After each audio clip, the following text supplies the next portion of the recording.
Bonjour à tous. Définir en quelques phrases mon invité est pour moi une gageure. Si elle a pratiqué dans son enfance le théâtre, la danse classique, la musique et la littérature, elle se tournera à l'adolescence vers le sport de haut niveau et pratiquera le sprint et le triple saut, montant sur plusieurs podiums lors de championnats de France et intégrera en parallèle un groupe de hip-hop. Elle possède une formation de juriste qu'elle met à profit pour débuter politiquement par les Verts, passe ensuite chez les socialistes et devient par la suite l'un des visages du macronisme. Actrice, écrivaine, essayiste, éditorialiste. Dans la matinale de Radio Classique, elle participe à l'émission Les Grosses Têtes animée par Laurent Ruquier sur RTL. Et si Montaigne disait qu'il faut une tête bien faite dans un corps sain, alors elle se définit elle-même entièrement noire, juive, française, le tout en addition. Rachel Kahn, bonjour. Bonjour. Lundi, le Congrès votait l'inscription de l'IVG dans la Constitution. Celle-ci viendra rejoindre la liberté de l'enseignement, la liberté religieuse, la liberté d'expression, la liberté de la presse, la liberté de réunion, la liberté d'association, le droit de vote et l'éligibilité et, en faveur des ressortissants étrangers, le droit d'asile. Alors, Rachel Kahn, l'inscription de l'IVG dans la Constitution, il fallait absolument le faire, c'est une avancée cruciale. Il n'y avait pas d'autres priorités en France, ou alors c'est un contre-feu, j'ai mis entre parenthèses, paysan. Non, mais vous avez cité cette addition de droits dans le corpus normatif constitutionnel. C'est surtout que c'est une liberté qui va s'ajouter à notre devise. Liberté, égalité, fraternité, mais aussi laïcité.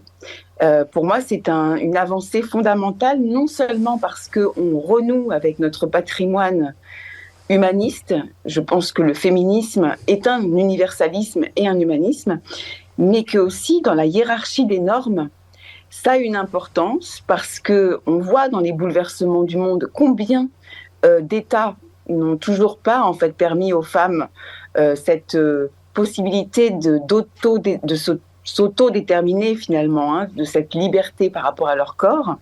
On parle souvent des États-Unis, on parle souvent de la Pologne, on parle souvent Malte, etc. Mais on parle très peu aussi de l'Afrique subsaharienne, de l'Afrique en général. On parle très peu des Émirats arabes, on parle très peu de l'Iran, on parle très peu de l'Afghanistan. Je pense que la France doit renouer avec ce patrimoine qui est finalement les droits et les libertés des femmes. Et puis, c'est vrai que comme on a des traités au niveau international et qu'on est en période de campagne sur les européennes, eh bien, ça permet en fait à cette liberté-là d'être supérieure aux traités européens. Voilà. Et aussi, ça permet peut-être de penser à toutes les femmes du monde et notamment à ces femmes israéliennes qui ont été prises en otage par le Hamas et qui, aujourd'hui, on ne sait pas du tout dans quel état elles se trouvent, mais peut-être que certaines, justement, sont enceintes de la barbarie. Les enseignants sont de plus en plus exposés aux atteintes de la laïcité. Plus de la moitié se sont déjà auto-censurés pour éviter d'éventuels incidents. En début d'année scolaire, le Conseil d'État confirmait l'interdiction du port de l'abaya. La semaine dernière, le professeur du lycée Maurice Ravel, dans le 20e arrondissement, a demandé à une élève de retirer son voile. Elle a refusé. S'en est suivi un cyberharcèlement. Et lundi, 163 professeurs, chefs d'établissement parisiens ont manifesté pour dire « stop aux menaces de mort ». Rachel Kahn, le rapport à la règle, aux élèves, aux parents d'élèves, c'est égal à la violence physique et les menaces sur les réseaux sociaux. Alors, est-ce qu'il y a, je ne sais pas de qui, mais une volonté délibérée de déstabiliser l'école ? Oui, une volonté délibérée de déstabiliser l'école, c'est sûr. Je dirais, en passant par les réseaux numériques, peut-être. Oui, notamment par les réseaux sociaux, effectivement, mais de manière beaucoup plus large. Alors, les réseaux sociaux ont un effet accélérateur de cette violence, du numérique jusqu'au concret, jusqu'au territoire. C'est vrai que le numérique, pour moi, c'est vraiment les territoires perdus de la République numérique, en réalité, puisqu'on déverse sa haine et qu'ensuite, il n'y a qu'un pas pour que ça se cristallise, ensuite que ça se concrétise dans la rue. Mais je dirais par rapport à l'école que finalement, c'est le symbole d'une république qui est harcelée, et à plusieurs niveaux. Donc, de par cette jeunesse, mais qui est biberonnée par une idéologie absolument délétère, une idéologie qui déteste l'Occident, qui déteste l'universalisme, justement, qui déteste ce que nous sommes en tant que république une et indivisible, en tant que république qui n'est pas ethnique, qui n'est pas religieuse, qui est laïque. Et donc, effectivement, à différents endroits, la République est harcelée, entachée, et le problème aujourd'hui, c'est vrai qu'au moment de l'abaya, le Premier ministre, anciennement ministre de l'Éducation, avait dit qu'il fallait absolument qu'il n'y ait plus de pas de vague.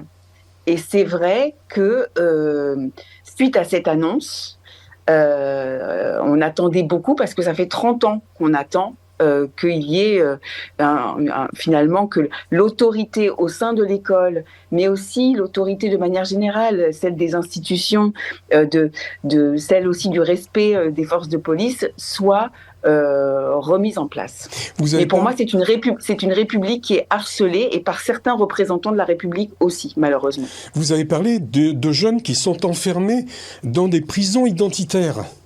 Oui. Et absolument. Une certaine immaturité de la citoyenneté des adultes. Vous pouvez me développer ?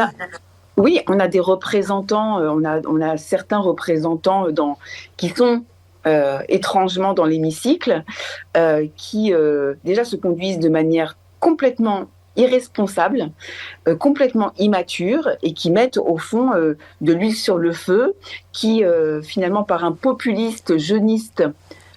Vous pensez à qui ? Non, mais l'extrême gauche, très clairement. Enfin, je le répète assez suffisamment.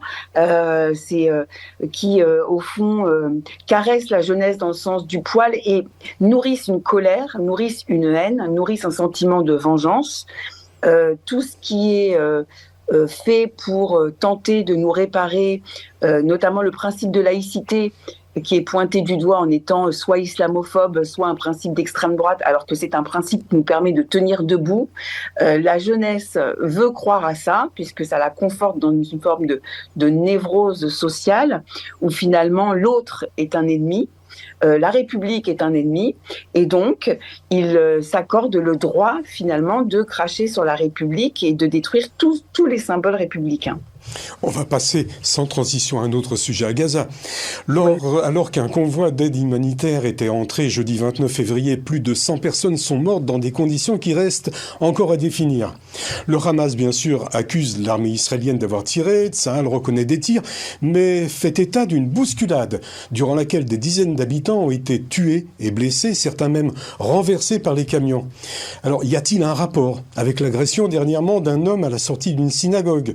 Mais le ministre de l'Intérieur, Gérald Darmanin, a demandé au préfet de renforcer les mesures de protection de la communauté juive, notamment autour des écoles et des lieux de culte. Rachel Kahn, ces mesures que l'on espère efficaces, est-ce qu'elles ne génèrent-elles pas quand même autour d'elles un sentiment de peur et même un isolement plus grand de la communauté juive ? Oui, bien sûr. Bien sûr, de toute façon, à partir du moment où on a une société qui est imbibée par la haine d'Israël et même par la haine des Juifs, puisque aujourd'hui, l'antisionisme, c'est le botox de l'antisémitisme. À partir du moment où on a aussi des associations dites antiracistes, mais qui en réalité insuffle un message antisémite aussi profondément, avec aussi des idéologies décoloniales qui se fondent sur 3 piliers: le mot génocide, le mot apartheid, le mot islamophobie, pour finalement tout faire pour argumenter de la nécessité d'haïr Israël et les Juifs. Forcément, des personnes agissent contre la communauté, contre les Juifs de France. Et franchement, j'ai entendu le témoignage de ce monsieur, Marco. C'est un témoignage insoutenable. Lorsqu'il dit « Moi, je suis français avant tout, plus que tout, et je n'ai je n'ai tué personne, quand il dit je n'ai tué personne, alors que l'extrême gauche veut faire croire en gros que tous les juifs sont complices d'un génocide, tous les juifs sont complices du Hamas, tous les juifs sont complices, sont complices en fait. Au début c'était ça, on avait David Guiraud qui avait expliqué en Tunisie que finalement le 7 octobre c'était de la manipulation des Israéliens et des Juifs. Enfin c'est extrêmement grave. Ces ricanements qui étaient en présence avant le 7 octobre, puisque j'en ai fait les frais cet été avec ce jeu de mots rescapé, ces ricanements, ce révisionnisme, ce négationnisme, et puis ces théories complètement complotistes qui ne sont que là pour alimenter la haine et finalement être le moteur du séparatisme, et ben on voit que dans les actes, voilà, nous on est dans une forme d'abandon, de solitude, et toujours et encore ce silence. Alors il y a une agression pratiquement chaque minute en France, et selon un sondage, 77% des Français ne font pas confiance au gouvernement pour maîtriser l'immigration. Alors Rachel Kahn, est-ce que vous faites un lien entre ces deux informations ? Alors moi, je ne fais pas de lien justement entre ces deux informations, puisqu'évidemment, je ne fais pas de lien dans l'absolu. Et surtout, je ne veux pas faire de lien, puisque moi, je suis d'une famille d'immigrés d'Europe de l'Est, du Yiddishland et d'Afrique, et comme beaucoup. Donc en fait, c'est toujours étonnant de voir des personnes qui sont d'origine de l'immigration, d'origine d'ailleurs, et se dire que le problème, avant toute chose, c'est l'immigration. Non, le problème, c'est pas l'immigration. Le problème, c'est évidemment l'intégration, c'est l'école et c'est surtout l'autorité. C'est-à-dire, moi, mes parents m'ont transmis l'amour de la bibliothèque, l'amour de la France, l'amour de cette culture. Donc, il est là, le souci. Le souci, il est dans la transmission et il est aussi dans des formes de complaisance avec des personnes qui haïssent le pays. C'est-à-dire, on va cracher sur le drapeau bleu-blanc-rouge, par exemple, et on va trouver des explications de ce dénigrement. Ben non, en fait, c'est la France qui doit être forte par rapport à ça. C'est surtout ça, regarder le réel en face, c'est pas pointer du doigt finalement que ce serait la faute de quelqu'un d'autre, donc de la faute de l'immigré. Non, c'est notre faute à nous. On a pu voir les remous liés au conflit entre Israël et le Hamas agiter les grandes universités américaines et l'antisémitisme déferler sur leurs campus. Était-ce du wokisme ? En fait, c'est quoi le wokisme ? Alors, il y a dans le JDD une définition, c'est le JDD du 15 décembre dernier, qui donnait une très bonne définition. Mais pour vous, est-ce que vous pourriez me donner vous-même votre propre définition ? Parce que dans votre livre Racé, vous dénoncez le fonds de commerce identitaire des nouveaux antiracistes du wokisme et vous dénoncez entre autres leurs bêtises ambiantes, les idéologies fumeuses, peut-être aussi, j'ajoute, l'écriture inclusive. Oui. Alors, par rapport au wokisme, c'est vrai que j'ai beaucoup réfléchi à la question et c'est pour ça que je sors un livre prochainement, notamment sur cette question, parce que je déteste ce mot, woke et wokiste. Je trouve que c'est un mot qui est vide de sens. Et surtout lorsqu'on a un amour de la France, un amour de notre langue, peut-être il faudrait trouver une notion qui corresponde à ça. Et pour moi, j'ai rien trouvé de mieux que les victimocrates. Ce sont des victimocrates qui prônent finalement cette victimocratie.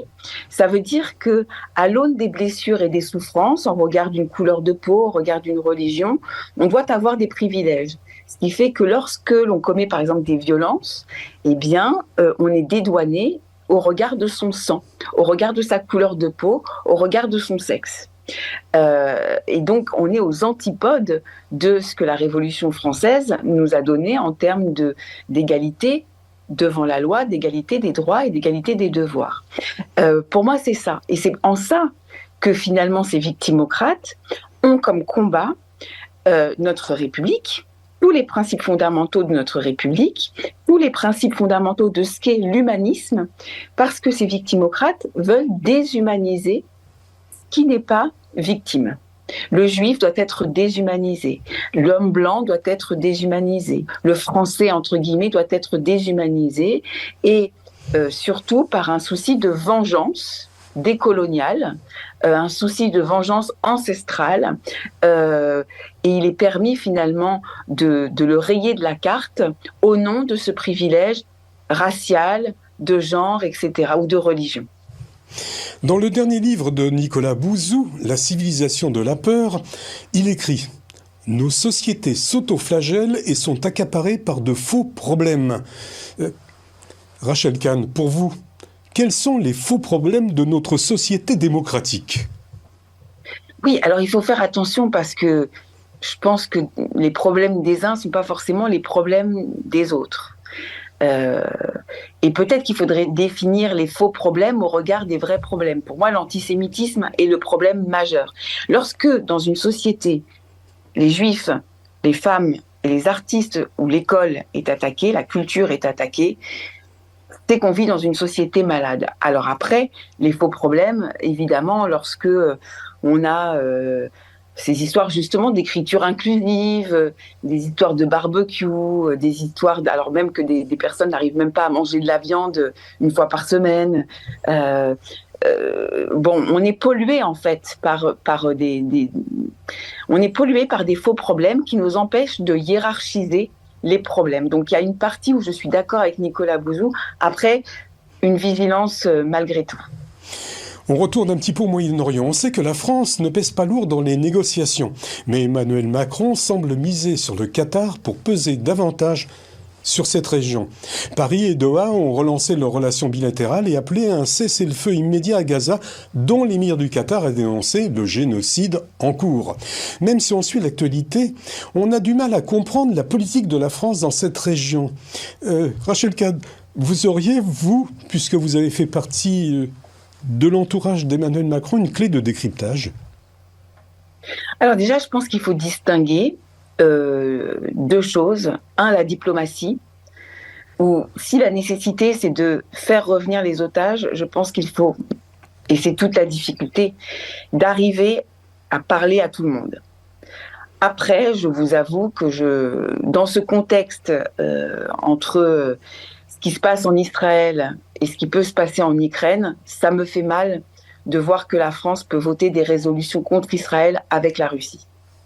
Voilà. Donc le décryptage, après, il est propre. Je pense que il est propre après au président, mais c'est vrai que le Quai d'Orsay a quand même un positionnement qui est parfois malheureusement pas surprenant au regard de la politique française au Moyen-Orient.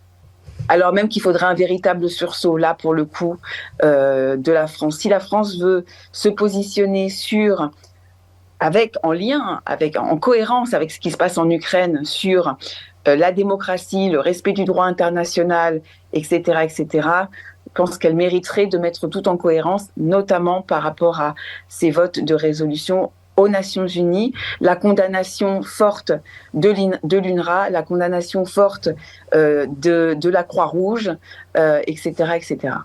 Ben justement, puisque vous me parlez de l'UNRWA, l'Union européenne va débloquer en début de semaine prochaine, 50 millions d'euros d'aide pour Gaza, justement à travers l'UNRWA, alors que celle-ci est accusée par Israël d'être impliquée dans les attaques du 7 octobre, avant même un déblocage ultérieur de 32 millions supplémentaires et sans attendre les résultats de l'enquête de l'ONU, les résultats internes.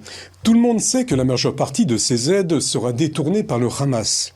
Alors, en dehors de la solution israélienne, est-ce qu'il y a d'autres solutions pour Gaza que vous pourriez entrevoir et nous dévoiler ?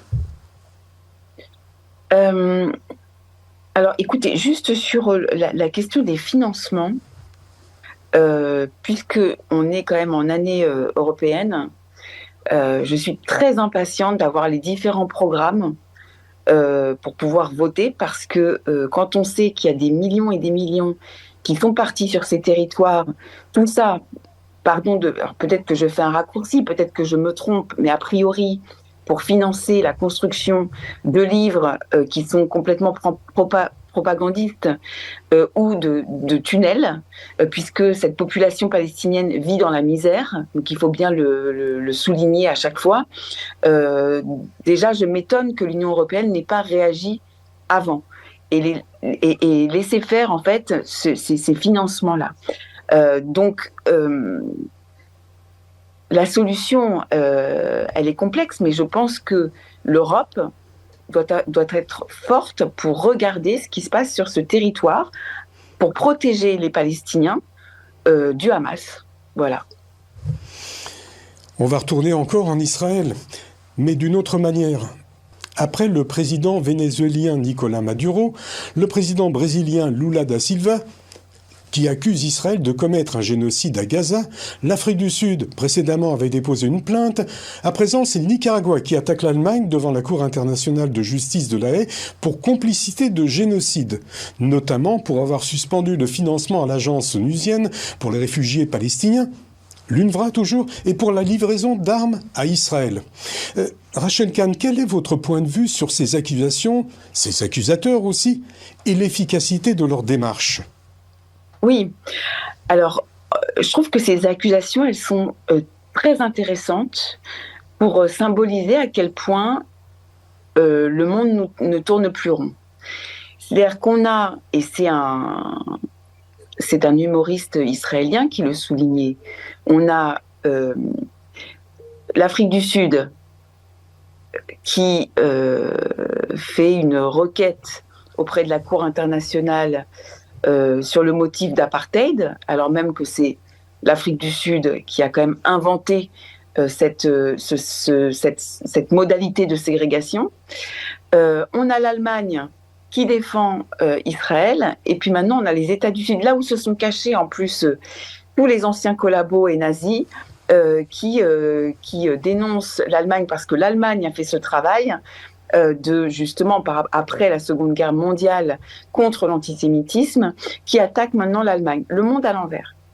Après, ce qui est intéressant d'un point de vue juridique, c'est que ce soit évidemment un État démocratique, un État souverain, donc qui a la personnalité juridique au niveau international, qui soit traîné devant la Cour de justice, alors même que le Hamas, n'ayant pas de personnalité juridique, ne peut pas être traîné en justice nulle part. Il n'y a pas de tribunaux aujourd'hui contre les organisations terroristes. Et c'est pour ça que lorsque Emmanuel Macron, au début, je trouvais cette idée extrêmement forte. En somme, quand il a parlé de coalition contre le terrorisme, c'est ce qui nous manque en droit international.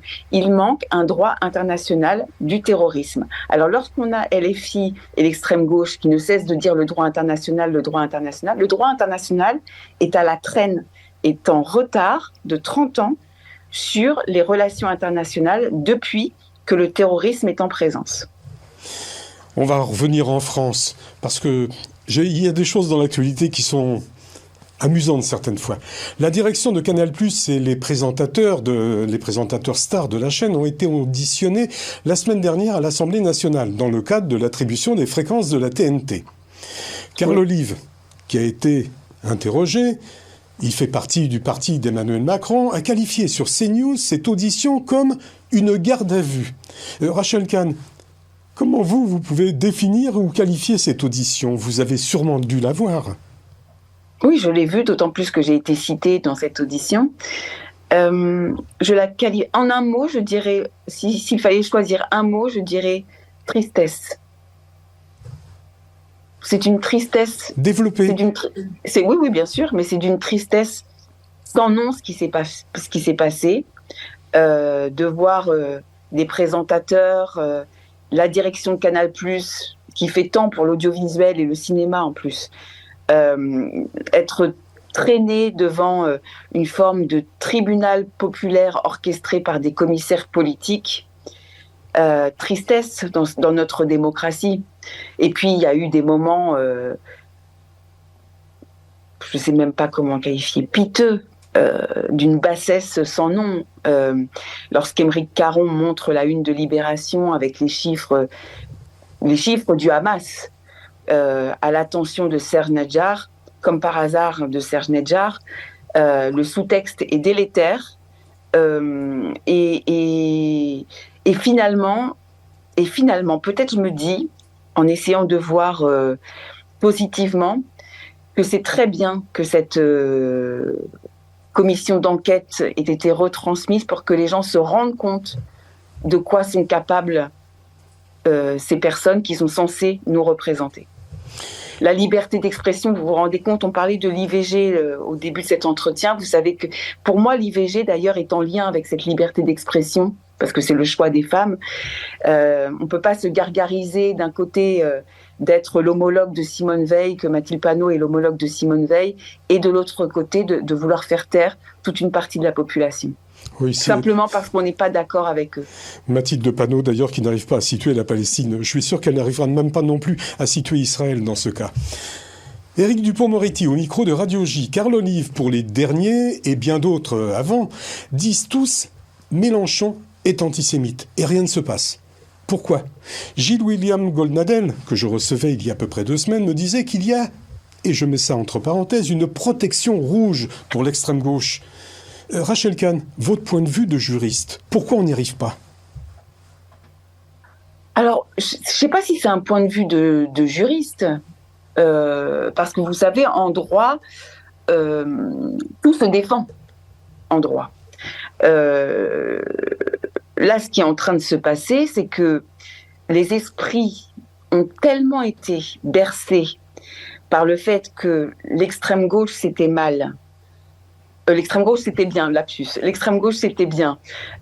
Et que l'extrême droite, c'était mal, qu'on a du mal à changer ce prisme. Or, l'antisémitisme et le racisme, qu'ils soient d'extrême gauche ou d'extrême droite, ne se divisent pas, ils s'additionnent. Aujourd'hui, il faut considérer qu'on a changé de monde et que, et ça c'est une pédagogie à faire, et que l'antisémitisme, d'où qu'il vienne, c'est de l'antisémitisme. Et effectivement, c'est vrai que y a une forme de... je ne sais pas si c'est de la peur, en tout cas, de voir l'ennemi d'un côté, mais pas de l'autre. Et lorsque vous tentez dans le réel d'expliquer que concrètement, ceux qui aujourd'hui attisent la haine contre les Juifs, c'est vraiment l'extrême gauche, eh bien vous êtes très vite taxé, parce qu'on veut vous disqualifier, donc très vite d'extrême droite. Et je pense qu'aujourd'hui, on est tellement nombreux à se faire traiter d'extrême droite que, en fait, ça perd tout sens, cette histoire. Donc je pense qu'il ne faut pas lâcher. Mais qu'aujourd'hui, il y a tellement de situations concrètes qui montrent que Mélenchon incite à la haine contre les Juifs, qu'on va y arriver. Pour terminer, juste, on va passer, puisque vous parlez d'antisémitisme, on va peut-être revenir par cette petite formule. Le feuilleton Eurovision nous a tenu en haleine ces 15 derniers jours. Israël pourra-t-il participer et chanter la chanson October Rain ? Ayant été jugée trop politique d'après les dernières informations en ma possession, elle pourrait être réécrite ou même remplacée pour permettre à Israël de participer quand même au concours. C'est une affaire à suivre ou une affaire à oublier, Rachel Kahn ? C'est une affaire à suivre. C'est terrible parce que j'ai le sentiment que, en fait, on aime bien les Juifs, soit quand ils pleurent, soit quand ils sont morts. Mais voir des Juifs danser, comme à la rave party de Nova, soit voir des Juifs chanter, c'est un problème. C'est ça que raconte cette histoire. Les Juifs n'ont pas le droit d'être heureux, en fait. Il est célébré quand il est mort. Donc, on va être là avec la rafle du Veldiv, avec le Kaddish. Ilan Halimi. Voilà. Oui, on aime le Kaddish chez les Juifs, mais quand le Juif est bien vivant, ça, c'est un problème. Après, ça veut dire aussi qu'on déshumanise et on décivilise Israël. On ne veut pas de son drapeau à l'Eurovision.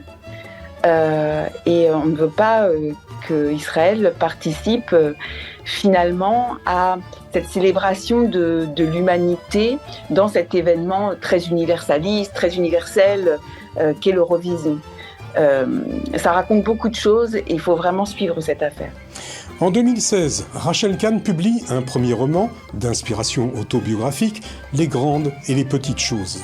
En 2018, elle participe à l'ouvrage collectif Noir n'est pas mon métier. En 2021, elle publie un essai intitulé Racé, on en a parlé tout à l'heure, qui critique notamment la pensée décoloniale. On devrait la retrouver, Rachel Kahn, en avril, ici à Cannes, puisqu'elle nous présentera son prochain livre.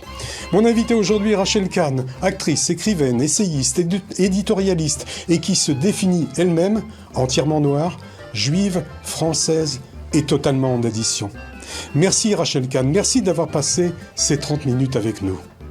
Merci beaucoup, merci, à bientôt.